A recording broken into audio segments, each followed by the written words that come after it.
Hola, bienvenidos a Nuestra Salud. Hoy vamos a dialogar con la doctora Anabela Gerbaldo, especialista en endocrinología, sobre dos temas realmente muy interesantes para hombres y mujeres, pero mucho más para las mujeres, en este caso, tiroides y diabetes.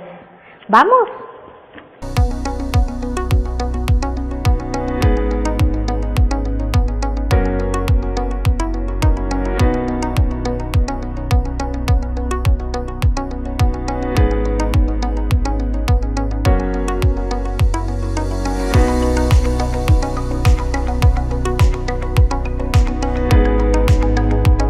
Bueno, doctora Anabela Gerbaldo, ¿cómo le va? ¿Qué tal? Bueno, vamos a conversar un poco sobre tiroides, ¿no? Usted es médica especialista en endocrinología, que atiende en el sanatorio policlínico y bueno, también en otros lugares, aquí en la ciudad de Las Varillas, en el sanatorio Garcés, en otros lugares. Cuénteme un poquito, vamos a hablar sobre tiroides, que es un tema tan importante y que específicamente interesa mucho más a las mujeres que a los hombres, o a los dos por igual. A las mujeres les interesa más o nos interesa más, y todas caen muy preocupadas porque lo relacionan fundamentalmente con el sobrepeso. Entonces es como el punto de partida para estudiar a una persona, y en general las mujeres más preocupadas por ese tema siempre fuimos que los varones. Y vale aclarar que si bien los problemas tiroideos, fundamentalmente el hipotiroidismo, que es el funcionamiento de menos de la tiroides, se puede relacionar con un ligero aumento de peso, no es la causa de la obesidad, que es el gran error que mucha gente comete en relacionarlo con un sobrepeso importante, o sea, con una obesidad. El funcionamiento de menos de la tiroides, como te decía, es cuando la tiroides libera de menos hormona tiroidea, y eso, como la hormona tiroidea tiene múltiples funciones, se puede ver afectado el metabolismo, que le llamamos el metabolismo basal, que es, para describirlo de una manera fácil, es lo que necesitamos, lo que necesita nuestro organismo para mantenerse vivo, digamos.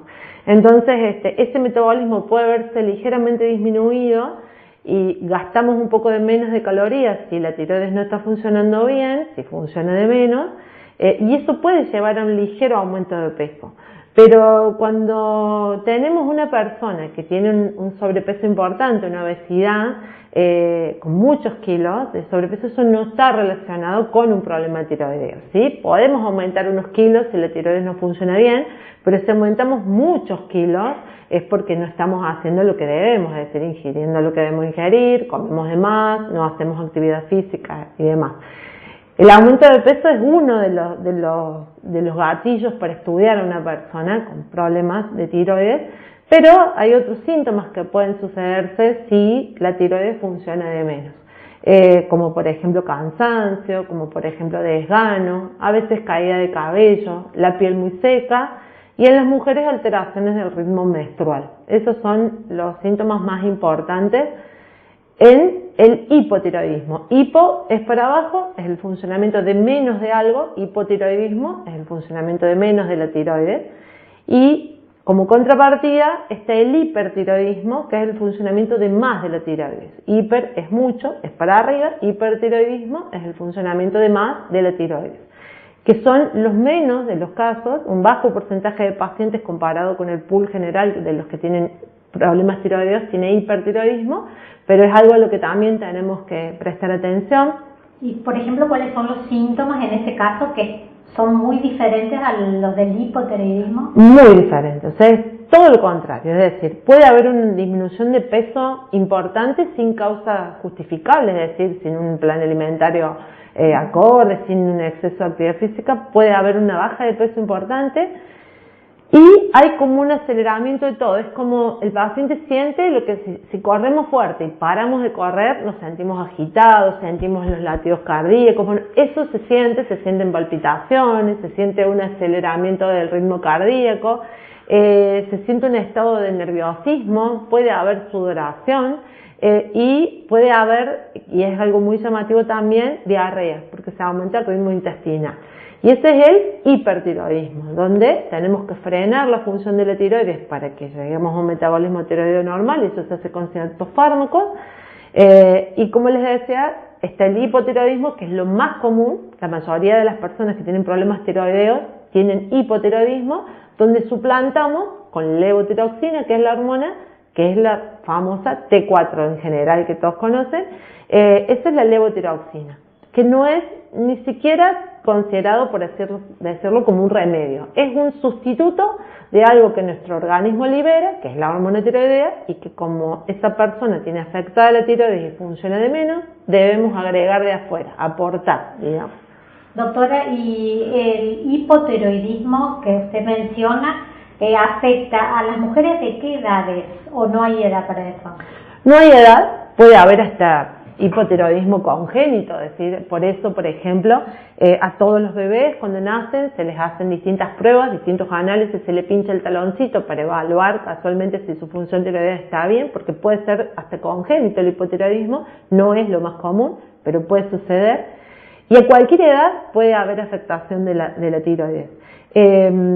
A veces también, por eso las ginecólogas, cuando las mujeres van de control, lo piden mucho, porque muchas mujeres al entrar en la menopausia puede ser un momento de la vida donde puede haberse disparado algún hipotiroidismo que antes no estaba, es bastante frecuente, pero no hay edad, a cualquier edad puede aparecer, y en general aparece mucho más frecuentemente en las mujeres que en los varones.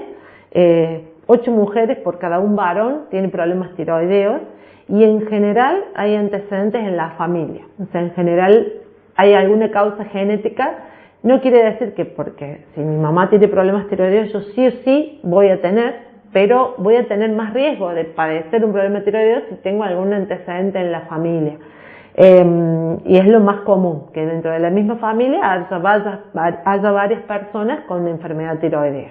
¿Cómo se trata? Recién mencionaba la medicación, Sí. Lo que se usa para el hipotiroidismo. Sí. Pero bueno, ¿cómo se trata? Porque no todo el mundo toma la misma cantidad, digamos, de T4, para Sí. mencionarlo. Depende, digamos, de qué grado de hipo tienen, ¿no es cierto? Claro, o sea, depende de qué déficit de hormona tiroidea tengan, por eso es fundamental. Lo nuestro es mucho laboratorio, digamos, porque nos basamos en el laboratorio y según el déficit de hormona tiroidea que tengan es lo que nosotros tenemos que aportar de afuera, y eso se va viendo con el laboratorio. Por eso es muy importante también que mínimamente cada 4 meses una persona tenga dosajes de su perfil tiroideo, porque es lo que nos permite ajustar la dosis.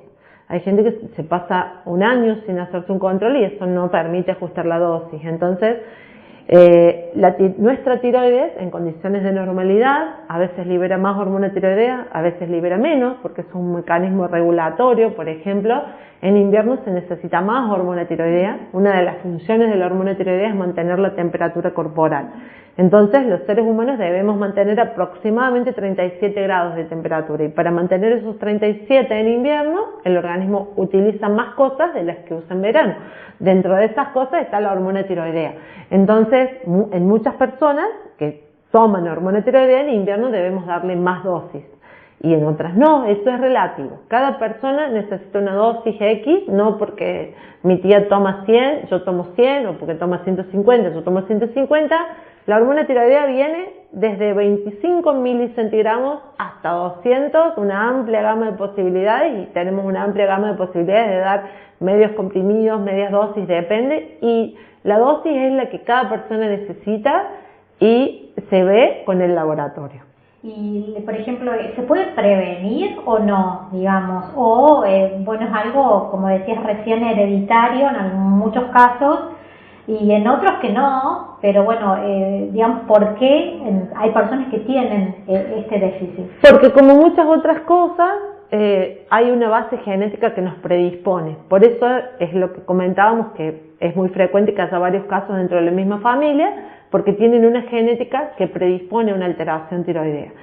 Esa alteración tiroidea no se puede prevenir. Si la tiroides va a dejar de funcionar correctamente, no se puede prevenir. De hecho, no se sabe qué gatilla el mecanismo para que la tiroides no funcione bien. El mecanismo último que gatilla esa disfunción no lo sabemos.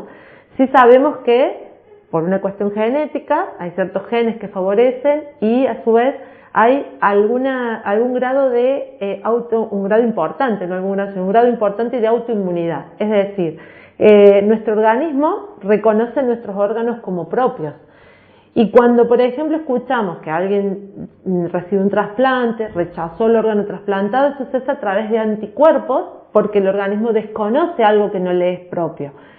Y genera anticuerpos y rechaza un órgano trasplantado. Acá con la tiroides funciona de esta forma, pero contra un órgano propio. ¿Por qué nuestro organismo la desconoce de un día para el otro? Es lo que no sabemos. Eso pasa, sí, con mayor frecuencia en determinadas familias, con determinada genética, que es desconocida la tiroides y es agredida, y eso se llama un fenómeno de autoinmunidad, es decir, desconocimiento de lo propio, y se agrede a través de anticuerpos. Entonces, ¿qué desencadena eso? Es lo que no se sabe actualmente. Sí, que es un fenómeno de autoinmunidad, porque de hecho uno de los análisis que hacemos es medir esos anticuerpos contra la tiroides y es como descubrimos este fenómeno de autoinmunidad. ¿Qué lo desencadena? No sabemos. ¿Prevenir? No se puede prevenir. Lo recomendable sí es que, por ejemplo, las mujeres, cuando tenemos que hacernos todas nuestro chequeo ginecológico anual, hacer un control tiroideo, aprovechar para hacer ese laboratorio y demás, y las mujeres que tienen, o los varones, ¿no?, pero que tienen antecedentes familiares de problemas tiroideos, hacer sí o sí ese control, porque los síntomas son absolutamente insidiosos y son inespecíficos, es decir, entonces alguien puede empezar con un cansancio. De hecho, el diagnóstico muchas veces es retrospectivo, porque un cansancio no todo el mundo va a ir a consultar porque tiene cansancio de hace 15 días, 20 días, y podés arrastrar ese cansancio unos meses, o se puede hacer un laboratorio. Una de las consecuencias del mal funcionamiento tiroideo puede ser un aumento del colesterol, entonces eso se puede diagnosticar, puede llamar la atención de un médico clínico, decir, bueno, este paciente tiene el colesterol elevado, bueno, tengo que descartar por lo menos un problema tiroideo. O alguien empieza con una cierta caída de cabello. La caída de cabello es un síntoma absolutamente inespecífico. Podemos tener caída de cabello por múltiples causas, pero una de las causas que tenemos que descartar es el hipotiroidismo. Entonces es importante el control ante la aparición de síntomas como esos, ¿no? Hacemos una nueva pausa, no se vayan, no se muevan de ahí. Seguimos escuchando en un ratito a la doctora Anabela Gerbaldo sobre estos dos temas, como decíamos, tiroides y diabetes.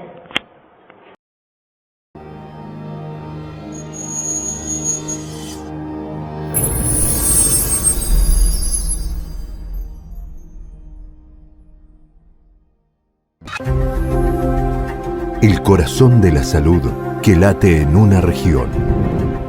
Todo un camino al lado tuyo. Una especialidad para cada necesidad. El paciente sabe que no es un número. Nosotros lo conocemos al paciente. Vienen en búsqueda de ayuda y nosotros intentamos brindársela. Más de 45 profesionales reunidos bajo una misma misión.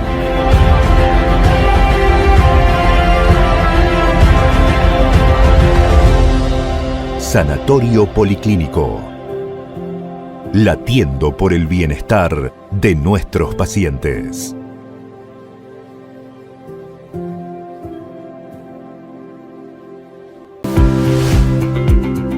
LB Insumos Médicos. Todo en ortopedia, rodilleras, muñequeras, andadores, bastones. Representantes de Fitonature.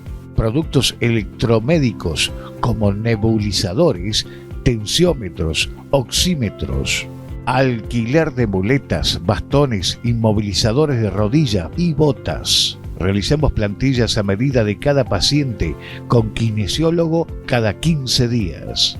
Las plantillas tienen una duración de 5 años, con mantenimiento cada 6 meses. El primero es sin costo. Ideal para deportistas, fácil de lavar, evita el olor y los hongos. Atención de lunes a viernes, 8:30 a 2:30 y de 16 a 19:30 horas. Estamos en Sargento Cabral 818 Las Varillas. También nos encontramos en Pozo del Molle y hacemos envíos a todo el país. En Instagram, LB Insumos Médicos.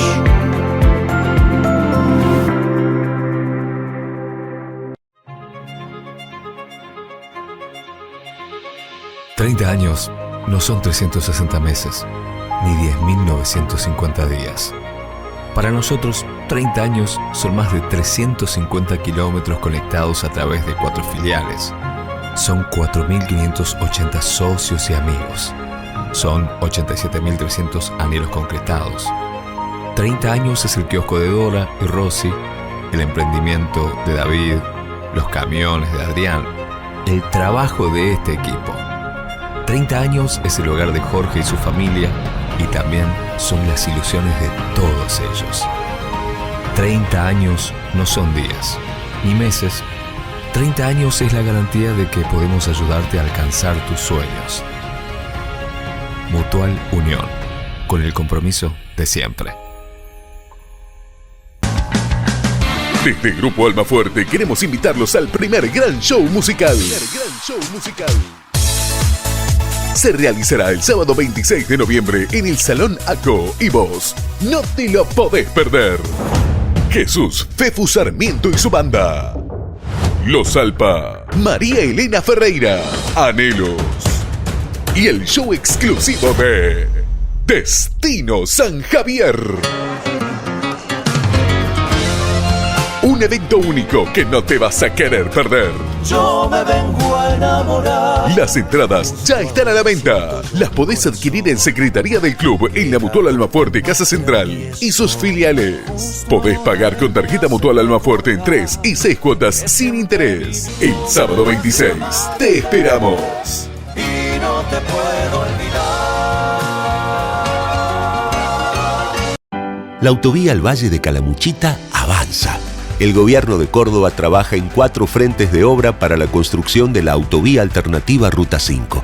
Los 3 primeros tramos abarcan desde el acceso a Altagracia hasta La Serranita, pasando por el camino Costa Azul y camino a José de la Quintana. Un trayecto totalmente nuevo que atraviesa una encantadora zona de campiña y montañas, bordeando las localidades para evitar el tránsito en zonas urbanas.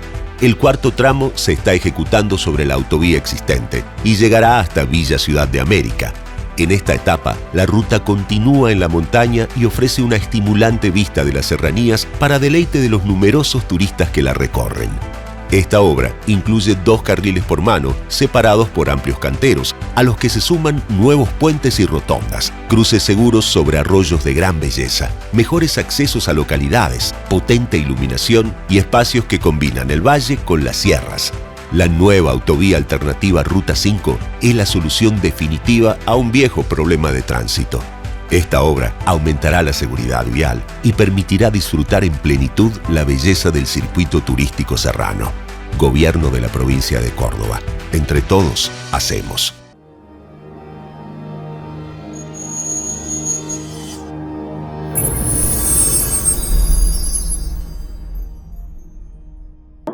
Y por ejemplo, hay gente que se hace análisis de tiroides y está todo bien, pero se va a hacer una ecografía y tiene quistes o le aparecen nódulos en la tiroides. ¿Qué pasa en esos casos? Que no son más complicados, son difíciles. ¿Qué pasa cuando aparecen estas cosas también en un estudio de ecografía? Los quistes tiroides son algo sumamente común, es decir, la tiroides en sí es un órgano formado por múltiples quistes, que son como muchas bolitas que almacenan en su interior hormona tiroidea. Por algún motivo, alguno de esos quistecitos que son invisibles al ojo humano, por algún motivo, alguno es como que no puede drenar su contenido, empieza a aumentar de tamaño, se hace visible al ojo humano y en una ecografía lo podemos ver, que de otra manera no podríamos. Pero en lo que son nódulos tiroideos o tumores tiroideos, un tumor es toda masa que ocupa espacio, no significa que sea maligna. Entonces, cuando encontramos nódulos, un tumorcito tiroideo, hay que estudiarlo. Muchas veces, y la gran mayoría de las veces, por suerte, son quistecitos simples que tiene la tiroides, y el seguimiento de ese paciente va a ser con ecografía y con laboratorio tiroideo, porque a veces necesitan agregar tratamiento con pastillas y a veces no. Pero todo depende de las características de ese nódulo. Si definimos que es un quiste simple de tiroides, con un control de ecografía anual es suficiente. ¿Cómo se distingue, digamos? ¿Cómo decir, bueno, este es un quiste simple, lo controlamos y ya cuando se ve un poco más complicado, ¿qué se hace y bueno, cómo se trata? Se define por características ecográficas. Hay distintas clasificaciones y según la forma, según el tamaño, según la evolución, según cómo crezcan, según si tienen vascularización o no, hay distintos ítems con los cuales se clasifica en un quiste común, un quiste simple o no. Entonces, si hay características como estas que mencionábamos recién, que el ecografista le permiten clasificar como un nódulo muy sospechoso, lo que tenemos que indicar es una punción tiroidea. La punción tiroidea, que se llama PAF, PAAF, es punción aspirativa con aguja fina, es un método de diagnóstico donde, guiado por ecografía, el ecografista lo que hace es pinchar ese nódulo, extraer material y mandárselo al anatomopatólogo para evaluarlo. Es una biopsia de tiroides. Y con eso es con lo que certificamos si esas células que están conformando ese nódulo son células benignas o no. Pero no todos los quistecitos se punzan, ¿sí? Tiene que tener ciertas características de gravedad que se definen ecográficamente, como hablábamos recién, y podemos llegar a necesitar una punción tiroidea. Y en ese caso de la punción, si el resultado no es tan bueno, ¿qué se hace? ¿Cómo sigue? En general podemos tener distintos tratamientos, pero si por ejemplo llegamos a la conclusión que esa persona tiene un nódulo que es maligno, en la gran mayoría de los casos terminan en una cirugía tiroidea, que en definitiva es un método, es una cirugía, pero es una cirugía bastante sencilla, digamos, porque es un órgano bien superficial, la tiroides, y entonces se saca la tiroides y esa persona necesita un reemplazo con hormona tiroidea de por vida, porque lo que no produce la tiroides lo tenemos que tomar, digamos. En este caso, o en estos casos, ¿a qué edades se puede dar esto, digamos? ¿Hay una edad en particular, sobre todo las mujeres, que son las que más lo pueden padecer, o no? Claro, o sea, así como el hipotiroidismo es más común en las mujeres, porque siempre son muchas más las mujeres que los varones, porque como les decía, 8 mujeres por cada un varón es la proporción de alteración de la función tiroidea, y por eso son más mujeres las que tienen nódulos tiroideos. No hay una edad en particular, no la hay, puede ser a cualquier edad que esto aparezca y en general es en personas adultas, pero puede haber niños que tengan problemas tiroideos también y que tengan nódulos tiroideos también, porque las afectaciones de la tiroides, o sea, si son enfermedades malignas de la tiroides, no hay un solo tipo, hay diferentes tipos de alteraciones, algunas por más que sean células malignas, y afortunadamente la variedad más frecuente de cáncer tiroideo tiene una evolución muy favorable, es decir, sacamos la tiroides, se reemplaza, casi no tiene metástasis, es decir, que es la diseminación a distancia de ese tumor, casi no hay, y se reemplaza después esa persona de por vida con hormona tiroidea. Pasando a otro tema, dejando ya el tema de la tiroides, sí. Diabetes. Sí. En este caso es una enfermedad muy frecuente también la diabetes, que está relacionada también con el sobrepeso, ¿no? Sí, o sea, la diabetes es una enfermedad muy frecuente y a medida que pasan los años más frecuente es.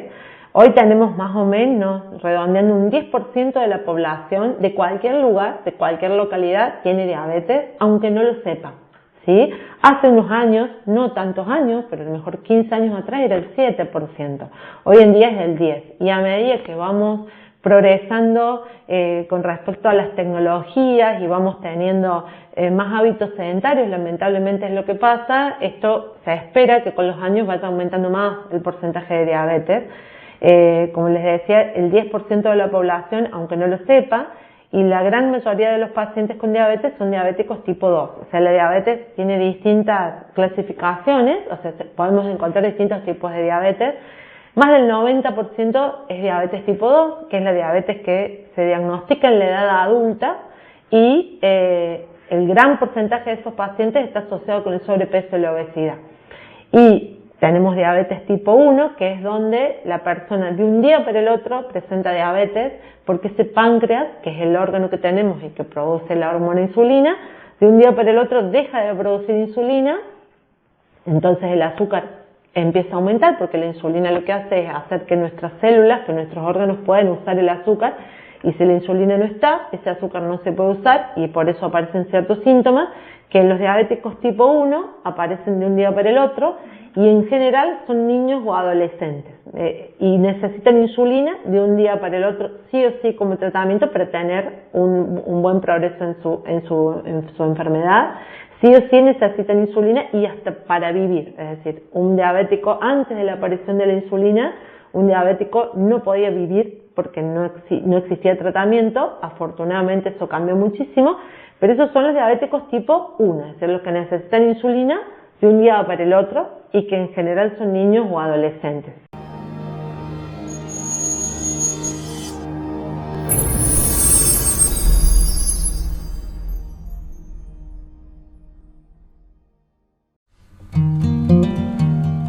Hola, somos Sanatorio Garcés y queremos contarte que como siempre y desde hace casi 80 años seguimos trabajando con mucho esfuerzo para poder brindarte la mejor atención.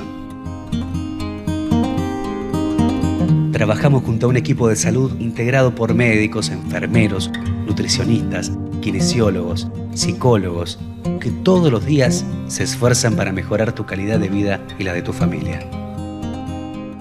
Contamos con el equipamiento adecuado para enfrentar y superar todos los desafíos que la salud nos impone. Consultorios externos para todas las especialidades, unidad de cuidados intensivos y guardia central atendiendo las 24 horas, porque tu tranquilidad es nuestra prioridad. Nada de esto hubiera sido posible sin el apoyo y la confianza que depositaste en nosotros. Es nuestro compromiso seguir mejorando y creciendo a través del tiempo. Queremos estar ahí, con vos y con los que vendrán, para que sepan que cuando hablamos de Sanatorio Garcés, estamos hablando de salud.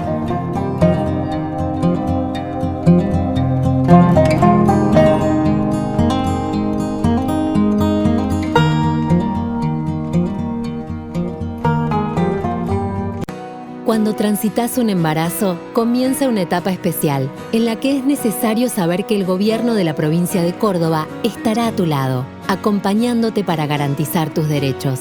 Por eso, fortalecimos el programa Protección de la Embarazada y su Bebé, un plan de prevención en salud que le brindamos a todas las cordobesas embarazadas sin obra social. Un completo control prenatal, consultas y exámenes ginecológicos, laboratorios, ecografías, provisión de medicamentos, odontología, vacunación completa, soporte nutricional, ajuar para la mamá y el bebé, asignación por embarazo Córdoba. Ahora, desde el Ministerio de Salud hemos ampliado el programa. Nuestros equipos territoriales buscarán activamente embarazadas en la provincia para fortalecer la captación temprana y sumarlas al acompañamiento sanitario hasta los 1000 días de vida del bebé.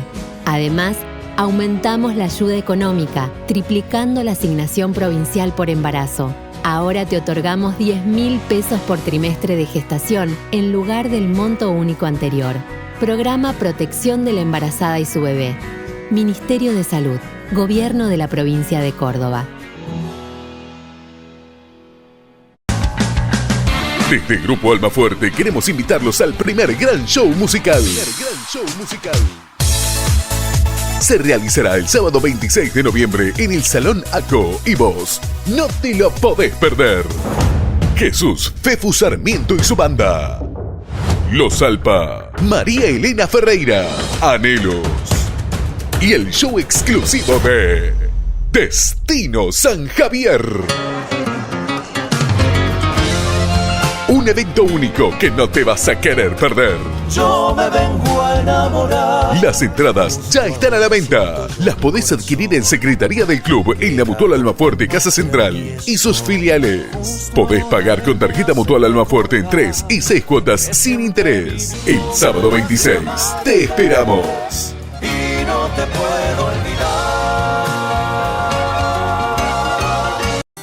En la COP modernizamos la página del sistema de autogestión y pagos online. En una página amigable, ahora en COP Online, podés tener un mejor control de tu estado de cuenta. comprar energía prepaga, generar consultas y reclamos, gestionar cuentas de distintos domicilios, comparar la evolución de tus consumos, descargar facturas y comprobantes. Es fácil, ingresar desde la página de la COP, coplasvarillas.com, te registrás, agregás tus cuentas de servicios y ya podés realizar tus trámites. Si ya sos usuario de la aplicación COP Online, no necesitas registrarte. Ingresá con el email y contraseña que utilizás en la aplicación. Cooperativa de Energía Eléctrica y otros servicios públicos, Las Varillas Limitada.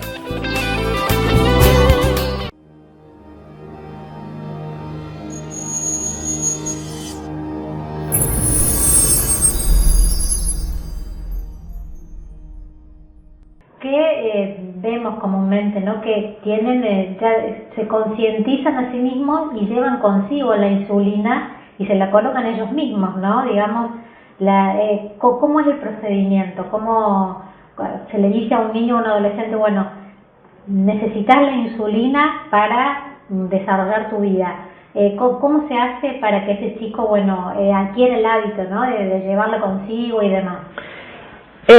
El primero, que sí necesitan mucha educación para aprender cómo usar los distintos dispositivos. Hoy en día lo que más se usa son lapiceras para inyectar insulina, que llevan una pequeña agujita en la punta y que el pinchazo es casi imperceptible. Es el método más usado, ¿no?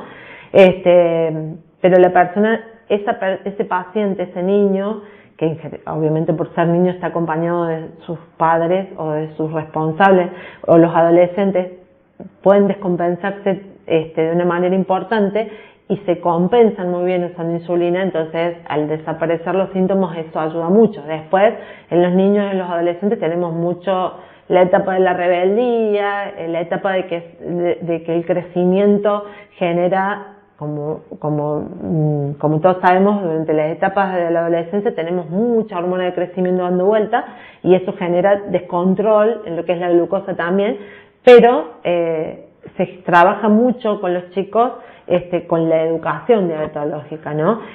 Tanto los chicos como también del porcentaje de pacientes que no usan insulina desde el principio, o sea, los diabéticos tipo 2, que empiezan usando pastillas, hay aproximadamente un 30% que con el correr de los años va a necesitar pasar insulina.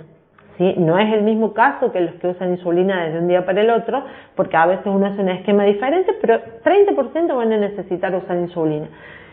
¿Quiénes sí o quiénes no? No lo sabemos, por eso es tan importante el control. Un diabético tiene que estar permanentemente en control, hay ciertos laboratorios que tenemos que hacer mínimamente en forma trimestral y por el método que sea, ya sea que ese paciente necesite usar insulina o necesite usar pastillas, una pastilla, 2 pastillas, 3 pastillas, 4 pastillas, no importa, lo que sea, el objetivo es que tenga un buen control de la glucosa, porque la diabetes es una enfermedad crónica, es decir, como todas las enfermedades crónicas, son enfermedades que una vez que aparecen en la vida de una persona, la van a acompañar a lo largo de toda la vida. No hay vuelta atrás, no hay cura, hay muy buen control, pero no tiene cura.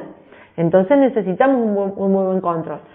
De paso, está bueno aclarar que muchas personas le tienen miedo a la diabetes, la asocian con enfermedades de la vista, enfermedades de los riñones, problemas de los miembros inferiores, hasta amputaciones, y es verdad. Pero la aclaración es que no todas las personas con diabetes van a terminar con esos problemas. O sea, solo van a tener esas complicaciones de la diabetes las personas con mal control. Y son complicaciones, es decir, no son la historia natural de la enfermedad. Si una persona con diabetes tiene un buen control metabólico, es decir, mantiene buenos controles de glucosa, y no solo de glucosa, porque el diabético no es glucosa. O sea, una persona con diabetes nosotros tenemos que controlar que su glucosa esté bien, pero que su colesterol esté bien, que su parte cardíaca esté bien, que su tensión arterial esté bien, porque son todas esas cosas que si están mal controladas nos pueden favorecer tener las complicaciones de la diabetes. Entonces, nuestro primer objetivo ante un diabético, que tengamos que tratarlo con lo que le corresponde a ese paciente, que hay una amplia gama de posibilidades, como les decía, desde la insulina hasta pastillas, hasta tratamientos combinados, porque cada persona es diferente y requiere algo diferente. En cualquier paciente diabético el objetivo es tener un buen control metabólico, es decir, buenos controles de glucemia. En general, buenos controles de glucemia es cuando nos tenemos que hacer los pinchacitos en el dedo, que algunos se lo harán 3 veces por día, otros se lo harán 4 veces, otros se lo harán 3 veces por semana. Es relativo a lo que cada uno necesita, pero el objetivo es, en promedio, llegar a tener menos de 120 de glucosa en ayunas y menos de 140 cuando tenemos que hacer controles el resto del día. Habrá pacientes que necesitan menos valor, otros que le podemos permitir un poquito más. Eso difiere de la edad de la persona, del momento de la persona, porque por ejemplo, otro tipo de diabetes muy importante es la diabetes gestacional, que es la diabetes que empieza en un embarazo, no es la mamá que tenía diabetes y quedó embarazada. El embarazo es una situación donde cuando lo vamos cursando, para que un embarazo llegue a término y el bebé nazca en condiciones de salud normales, necesita a lo largo de esos 9 meses la mamá liberar un montón de hormonas. Esas hormonas que libera la placenta para que el bebé crezca en forma normal, tienen una acción totalmente contraria a la acción de la insulina, que es nuestra hormona que hace que la glucosa baje. Entonces, al tener una acción totalmente contraria a la acción de la insulina, la mayoría de las embarazadas cursan su embarazo con glucemia normal. Pero, si esta mujer embarazada tiene antecedentes familiares de diabetes, en general tiene algo que la predispone, y si le estamos aumentando esas hormonas que van en contra de la insulina, puede en el embarazo aparecer un aumento de la glucosa, y a eso le llamamos diabetes gestacional. Por eso, hoy en día es obligatorio a toda embarazada, alrededor del 6º, 7º mes de embarazo, además de hacerle los laboratorios previos que todas los obstetras le hacen, también le piden en el 6º, 7º mes de embarazo la curva de tolerancia a la glucosa o la prueba oral de tolerancia a la glucosa, donde se saca sangre en ayunas, después se va a tomar un jarabe con una carga fija de azúcar y a las 2 horas se vuelve a sacar sangre. Eso se hace en toda embarazada en esa etapa del embarazo, porque muchas diabetes gestacionales, si no se hace eso, pasan desapercibidas. Entonces es muy importante hacer ese estudio, que ese estudio también se puede hacer en otras condiciones fuera del embarazo, ¿no? Pero eso es otro tema. Ahora hablamos de la embarazada, ¿no? Entonces eso es muy importante porque los hijos de mamá diabética pueden nacer con complicaciones si la mamá no tiene una diabetes controlada durante esa gestación, ¿no? Y si se le produce o se le desata, sí, digamos, la diabetes, sí, ¿la mamá queda con la enfermedad, digamos, o es en el periodo del embarazo nada más? La gran mayoría, el 99,99% de las mamás que tienen diabetes gestacional, nace el bebé y dejan de tener diabetes gestacional. Muchas mamás durante el embarazo requieren tratamiento solamente con un plan alimentario, alcanza para controlar la diabetes gestacional, y otras mamás no, y necesitan usar insulina, sí o sí. Y cuando nace el bebé, aunque estén usando insulina en una dosis alta, ese día que nace el bebé, en general dejan de requerir insulina, porque salió el bebé, salió la placenta, que es la que libera todas estas hormonas que van en contra de la insulina, y en general dejan de tener problemas con la glucosa.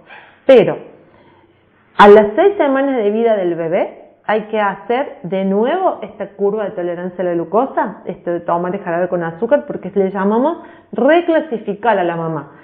Ahí, al 6º mes, a la 6ª semana de vida del bebé, reclasificamos a la mamá y en general la gran mayoría deja de tener diabetes. Pero esa mujer que tuvo diabetes gestacional, por más que a las 6 semanas de vida del bebé tenga valores normales de glucosa, tiene el 50% de posibilidades de desarrollar una diabetes con el correr de sus años, con el correr de los años. Entonces, de todas las mamás que tienen diabetes gestacional, la mitad va a tener diabetes. Por eso, toda mujer que tuvo diabetes gestacional, le hacemos a las 6 semanas, la reclasificamos, vemos cómo ha quedado su metabolismo del azúcar en ese momento, y en general la gran mayoría no necesitan nada, pero esa mamá anualmente se tiene que hacer una curva de tolerancia a la glucosa porque tiene el 50% de posibilidades de desarrollar una diabetes tipo 2, la diabetes del adulto, que en general anda bien solo tratada con pastillas. Doctora, muchísimas gracias. Los temas realmente muy interesantes, muy amable por recibirnos aquí en el consultorio. Gracias a ustedes. Muy amable.